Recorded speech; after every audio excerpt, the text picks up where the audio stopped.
Friend कैसा हो सभी लोग। आई होप आप लोग एकदम बढ़िया सुस्त होंगे। तो प्यारे बच्चों, आज के इस वीडियो में आप सभी लोगों को ज्योति जवाहर खंडकाव्य बताने वाला है। जी प्यारे बच्चों, मोस्ट इंपॉर्टेंट ये खंडकाव्य है, क्योंकि ये हर साल बोर्ड परीक्षा में कहीं ना कहीं 3 नंबर का पूछा जाता है। ये देखिए, ये फिक्स क्वेश्चन है, मतलब ये फिक्स है कि आएगा ही आएगा। ऐसा नहीं है कि ये प्रश्न आएंगे नहीं, बोर्ड परीक्षा में ये फिक्स रहते हैं। जैसे ज्योति जवाहर खंडकाव्य जो आता है कहाँ कहाँ आता है, कानपुर में, प्रतापगढ़ में, मिर्जापुर में, ललितपुर में, रामपुर में और गोंडा में आता है। ठीक, तो इस जिले में फिक्स है कि जो जवाहर खंडकाव्य आएगा, मुक्ति दूत इस जिले में आएगा। तो ये कुछ प्रश्न ऐसे हैं जो कि आपको बोर्ड परीक्षा में फिक्स मिलेंगे कि हाँ नहीं यही प्रश्न आएंगे। तो भाई उसको तो आपको देखना काफी ज्यादा जरूरी है, क्योंकि आपको जब पता हो जाता कि वो प्रश्न आएगा ही आएगा तो वो आप लोग पढ़ लीजिएगा। और ये ऐसा है ज्योति जवाहर खंडकाव्य जो आपको चुटकियों में याद हो जाएगा। मतलब कुछ कहानी के टाइप में बता दूंगा और कहानी के टाइप में लिखकर भी लाया हूँ, मतलब रेक्टाफिकेशन वाला काम नहीं है। ठीक, आपको रटने की आवश्यकता नहीं है, बस कहानी को पढ़ना है, मैं कहानी को समझा दूंगा, बस वैसे आपको पढ़ लेना है और आप जाकर बोर्ड परीक्षा में छाप देना है। आई होप इतना क्लियर हो गया होगा कि मैं क्या कह रहा हूँ, समझ में आ गया। तो ये ज्योति जवाहर खंडकाव्य का है, किस जिले में लगता है यहाँ पर भी लिखा हुआ है। आइए स्टार्ट करते हैं। तो सबसे पहले ज्योति जवाहर खंडकाव्य के नायक पंडित जवाहरलाल नेहरू जी है। नेहरू जी को खंडकाव्य में युगवात्तर लोकनायक के रूप में प्रस्तुत किया गया। नेहरू जी का चारित्रिक विशेषताएं निम्न प्रकार है। अब देखिए समझिएगा, ज्योति जवाहर खंडकाव्य के नायक जो होता है, मतलब इस कहानी के मेन लेखक, इस कहानी के लेखक कौन है, इस कहानी के मतलब जो उद्देश्य है उसको किसने लिखा, इस कहानी को लिखा किसने, तो ज्योति जवाहर खंडकाव्य के जो नायक है वो कौन है, पंडित जवाहरलाल नेहरू जी हैं।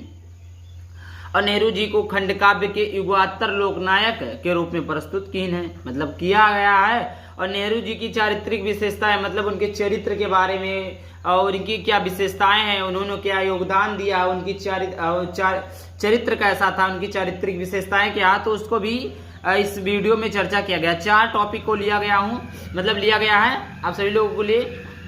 काफी ज्यादा इंपॉर्टेंट है और काफी ज्यादा सरल है, समझ में आ गया। तो आपको वीडियो को पूरा देखना, पसंद है तो वीडियो को लाइक करके चैनल को सब्सक्राइब जरूर कर देना, क्योंकि बहुत ही मेहनत से वीडियो बनता है। आप लोगों के लिए इतना स्ट्रगल किया जा रहा है, तो आप लोगों का फर्ज बनता है तो वीडियो को लाइक करके चैनल को सब्सक्राइब जरूर कर दे, शेयर भी कर देना। तो इतना समझ में आ गया होगा कि जो जवाहर खंडकाव्य के नायक पंडित जवाहरलाल नेहरू जी हैं। नेहरू जी का खंडकाव्य में युगवात्तर लोकनायक के रूप में प्रस्तुत किया गया है। इन नेहरू जी की चारित्रिक विशेषताएं निम्नवत है या निम्न प्रकार के या निम्नलिखित हैं। पहला है फिर बच्चों सर्वप्रिय लोकनायक। क्या फिर बच्चों, सर्वप्रिय लोकनायक। क्या फिर बच्चों, सर्वप्रिय लोकनायक। सर्वप्रिय लोकनायक जवाहरलाल नेहरू को समस्त भारतीय जनता ने अथाह सम्मान दिया।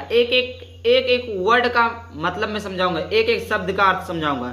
जवाहरलाल नेहरू को मालूम होगा, को समस्त मिस होता है सभी भारतीय, मतलब भारत के लोग, जनता मानिए वही जो कई लोग जब मिल जाते हैं ना तो जनता जनार्दन बन जाता है। जनता मतलब ने अथाह स्नेह दिया, मतलब जवाहरलाल नेहरू जी को इस भारत की जनता ने, इस भारत के लोग ने अथाह सम्मान, मतलब अथाह सम्मान, अथाह स्नेह, अथाह प्रेम, वही चीजें बातें की है। उन्हें उनको अथाह स्नेह दिया, मतलब उनको अत्यधिक प्यार करते थे, अत्यधिक स्नेह करते थे।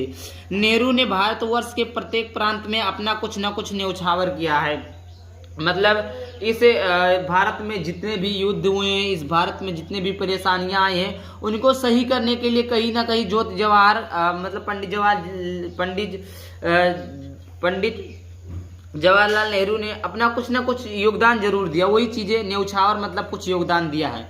तो ये चीजें लिखा है कि जवाहरलाल नेहरू को समस्त भारतीय जनता ने स्नेह प्रेम दिया।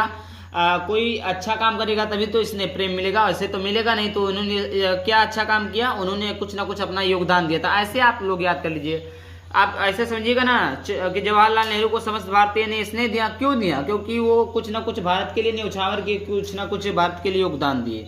तो इसे आपने समझ लिया कि जवाहरलाल नेहरू को समस्त भारतीय जनता ने अथाह स्नेह दिया। नेहरू ने भारतवर्ष के प्रत्येक प्रांत में अपना कुछ न कुछ न्यौछावर किया। ये था पहला।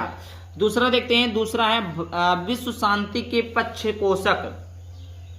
विश्व माने क्या होता है, विश्व संसार, शांति मिस होता है शांति बनाए रखना, के पक्ष माने कोई पक्ष, और पोषक मिस होता है पोषक।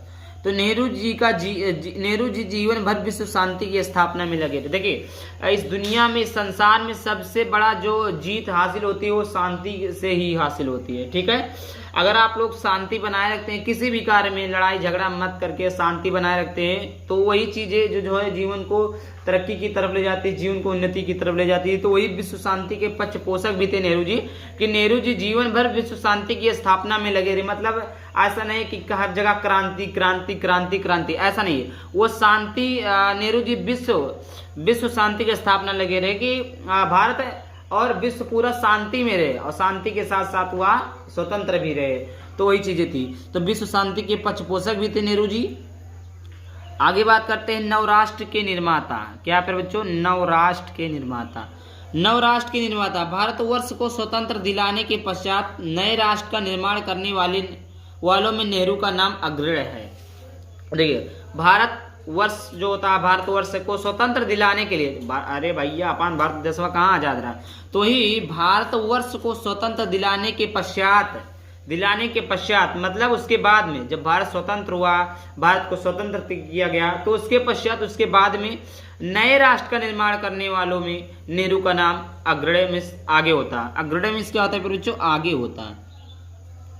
अग्रणी में होता आगे। अब देखिए समझिएगा कि भारतवर्ष को, जब भारतवर्ष हमारा आजाद नहीं था, भारतवर्ष जब हमारा आजाद हुआ, भारतवर्ष को आजाद करने के पश्चात जब भारतवर्ष आजाद हो गया, तो जो नेहरू जी थे, हमारे चाचा नेहरू जी थे, उनका नाम आगे आता था। किसके क्या आता था? आगे।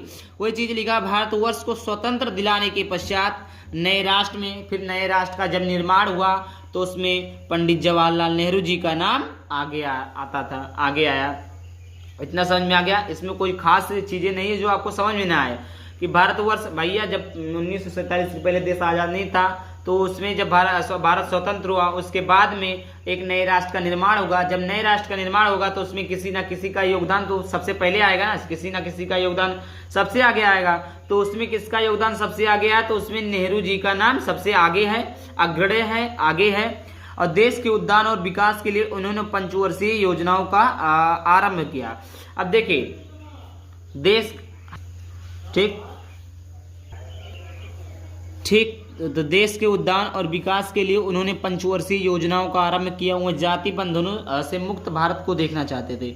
मतलब जैसे जब देश आज़ाद हुआ तो वहाँ पर विकास की कमी थी, मतलब विकास के लिए, तो उन्होंने सोचा कि कुछ ना कुछ विकास हो जाए। अब विकास कैसे होगा? कोई योजना लाई जाएगी जिससे सभी को लाभ होगा, और योजना नहीं लाई जाएगी तो जाति बंधन से मुक्त नहीं रहेंगे। मुस्लिम, हिंदू, सिखाई, मतलब यही सारी चीजें जाति बंधनों से मुक्त नहीं रहेंगे। तो पंडित जवाहरलाल नेहरू जी ने एक पंचवर्षीय योजनाओं का आरंभ किया, जिससे सभी जात के लोग, सभी धर्म के लोग उसे पंचवर्षीय योजनाओं का आरंभ कर सके, उस पंचवर्षीय योजनाओं का लाभ उठा सके।